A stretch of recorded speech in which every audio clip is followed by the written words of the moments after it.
اصرار دارن که شخصیت کوروش که به عنوان نماد هویت ایرانی است یا انکار بشه یا مخدوش بشه. تلاش کردن و میکنن ملیت ایرانی رو در برابر دیانت ایرانی قرار بدن. معلومه دیانت یه امر عامه، دیانت ربطی به ملیت نداره که، این مال همه است، هر ملتی میتونه همون دینو داشته باشه. چرا تو ایران که میان اینو مقابل هم قرار میدن؟ علتشون اینه که میخوان ایران رو محو کنن. اگر ملیت ایرانی در مقابل دیانت ایرانی قرار بگیره، هم دین از بین میره، هم ملت از بین میره، چیزی باقی نمیمونه. در حالی که در طول تاریخ دیانت ایرانی‌ها، ملیت ایرانی‌ها همیشه مقاوم هم بوده، در کنار هم. حالا شما ببینید چه کسانی خط تقابل ملیت و دیانت ایرانی‌ها رو دارن دنبال میکنن. اینا چه بخوان نخوان در خط دشمن.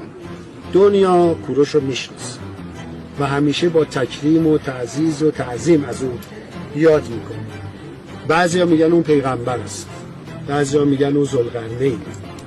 من چنین قضاوتی ندارم، اما قدر مسلم اون اینه که او جز معدود شخصیت‌های جهانی است که همه بشریت و همه تاریخ او رو میشناسد و خوب میشناسد.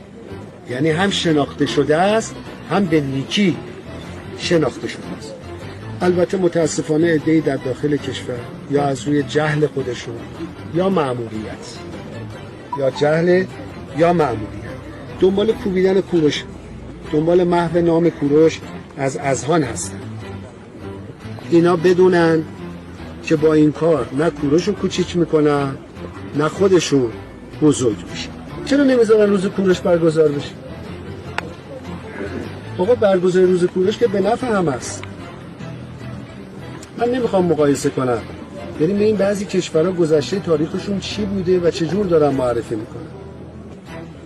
و سالانه اگه اقتصادی نگاه کنیم که من حالا اصلا نگاه همین نیست، 10 میلیون توریست رو جذب میکنن با همون تاریخ گذشته شون.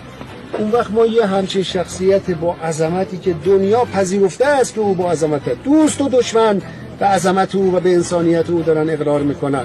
اونایی که دارن مقابله میکنن نمیذارن روز کوروش برگزار بشه، از چی نگرانه؟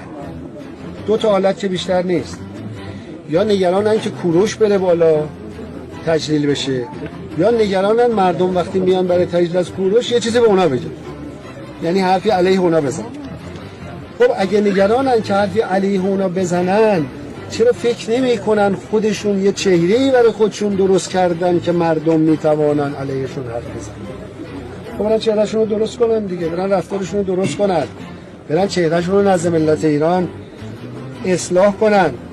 من میخوام بهشون بگم که بدانید 2500 سال مستکبران، خودپرستان، فاسدهای عالم تلاش کردن نام کوروش رو حذف کنن ولی نتونستن.